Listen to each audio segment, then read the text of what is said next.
안녕하세요. 저는 한국장학재단 2010년도에 멘토링 1기로 활동했던 홍석용이라고 합니다.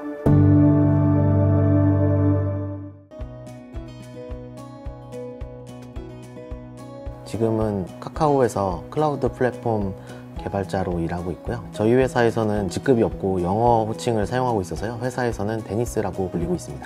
저는 클라우드 플랫폼 중에서도 특히 클라우드 컴퓨팅 플랫폼을 개발하고 있는데요.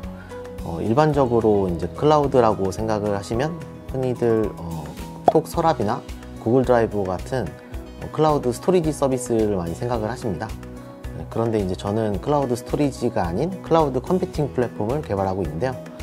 클라우드 컴퓨팅 플랫폼을 먼저 설명을 드리려면 서버라는 거에 대해서 설명을 드려야 될 것 같은데, 여러분들이 이제 흔히 이용하시고 있는 서비스인 카카오톡이나 택시 같은 서비스를 하려면 24시간 켜져 있는 성능 좋은 컴퓨터인 서버라는 게 필요합니다. 그런데 이제 이러한 클라우드 컴퓨팅 플랫폼은 이러한 서버 자원을 가상화해서 클라우드로 제공을 하고, 서비스 개발자는 이 클라우드 플랫폼에 로그인만 하면 클릭 몇 번으로 이러한 물리 서버 자원을 마음껏 생성해서 서비스를 구성하고 쉽고 빠르게 서비스를 제공하고 확장할 수 있습니다. 저는 두 가지의 영향을 꼽을 수 있을 것 같은데요. 첫 번째는 삶의 다양성의 간접 체험이라고 말씀드릴 수 있을 것 같습니다. 저희 멘토님이 당시에 현직 삼성전자에서 인재개발원 원장을 하고 계셨고, 저는 25살 대학생이었는데요. 25살 대학생이 삼성전자의 인재개발원 원장님과 함께 만나서 대화하고 토론하고 여러 가지 것들을 배울 수 있는 기회가 이런 멘토링 프로그램을 통하지 않으면 절대 성립될 수가 없는 관계였는데요. 멘토링 프로그램을 통해서 평소에는 전혀 만날 수 없는 멘토님 같은 분과 교류하게 되고, 그 다음에 또 함께 멘토링에 참석한 멘티 친구들도 알게 되면서 삶의 다양성을 간접 체험할 수 있는 기회를 얻었다고 말씀드릴 수 있을 것 같고요.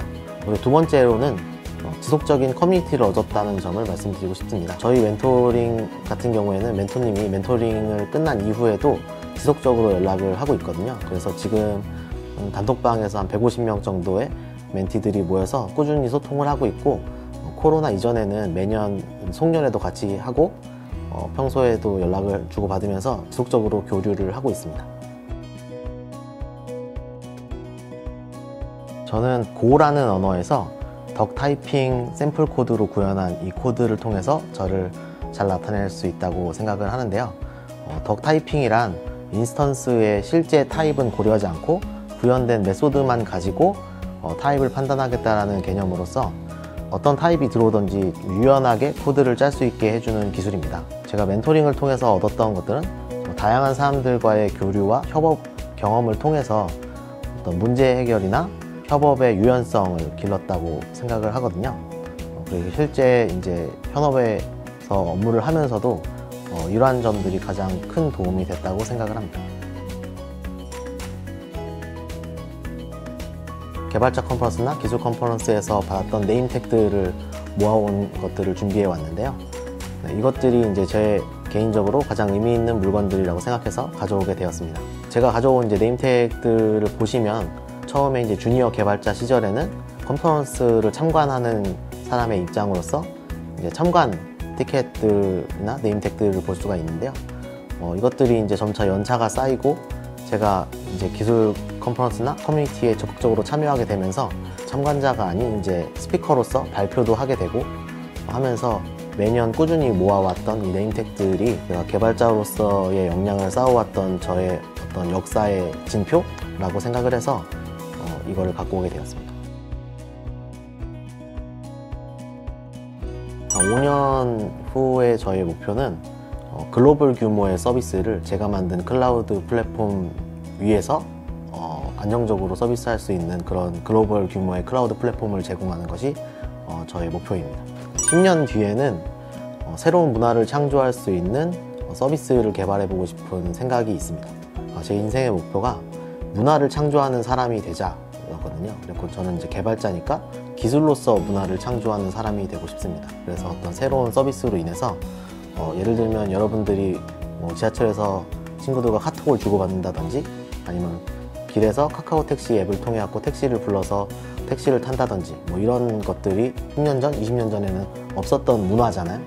뭐 이런 새로운 어떤 문화를 창조를 하고 싶고, 제가 이제 인생을 살고 갔을 때 아무도 모르지만 이제 저 혼자서 조용히 저거 내가 만들었지 라는 이제 뿌듯함을 가지고서 세상을 떠나는 게 제 목표입니다.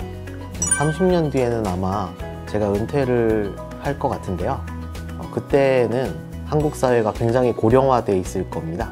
하지만 100세 시대이기 때문에 아직 저희가 살아야 될 날들은 굉장히 많이 남았을 거고요. 그래서 실버 세대들이 남은 인생을 좀 더 알차게 보낼 수 있는 그런 일자리를 연결하고 일자리를 창출할 수 있는 그런 플랫폼이나 서비스를 개발을 해보고 싶은 생각이 있습니다. 사람이 목표를 이룰 때가 가장 삶이 의미가 없어진다고 생각을 하거든요. 그래갖고 보통 이제 정년을 채우고 은퇴를 하시는 분들이 굉장히 무력감에 빠져서 사시는 경우를 많이 봤어요. 그런데 이제 저도 만약에 은퇴를 하게 되면 그러한 경우를 많이 겪을 것 같고, 그다음에 실제로 이제 한국 사회의 어떤 출생률이나 연령별 인구 분포가 이미 결정되어 있잖아요. 그래갖고 고령화 사회는 이미 결정돼서 올 건데, 이런 노년의 삶을 좀 더 풍요롭게, 사실은 이제 저희 100세 시대이기 때문에 50세에 은퇴를 한다고 쳐도 50세부터 100세까지 나머지 반을 살아야 되는데 아직 반밖에 못 살았는데 이미 현장에서는 은퇴를 하고 나머지 인생을 보내야 되잖아요. 그래갖고 이런 나머지 인생을 좀 더 풍요롭게 보낼 수 있는 서비스를 만들고 싶은 생각이 있습니다. 아마 이제 많은 대학생 여러분들이 밤낮으로 스펙을 쌓기 위해서 많은 노력을 하고 계실 텐데요. 심지어 아무리 노력을 해도 뭐 기대한 만큼의 성과가 나오지 않고 좌절감을 느끼실 때도 있을 겁니다. 하지만 이럴 때마다 저는 인생은 항상 계획대로만 되지 않는다라는 말씀을 드리고 싶은데요. 정말로 인생은 계획대로 되지 않습니다. 그래서 이제 인생은 어차피 계획대로 되지 않기 때문에 아무런 계획을 세우지 말고 아무런 노력도 하지 말자라는 말씀을 드리고 싶은 것은 아니고요. 오히려 반대로 인생이 계획대로 되지 않기 때문에 희망이 있다라는 말씀을 드리고 싶습니다. 어느 분야에서든 꿈을 이루기 위해 긍정적인 마음을 가지고 끊임없이 노력하다 보면은 전혀 생각지도 못한 기회가 찾아오기 마련입니다.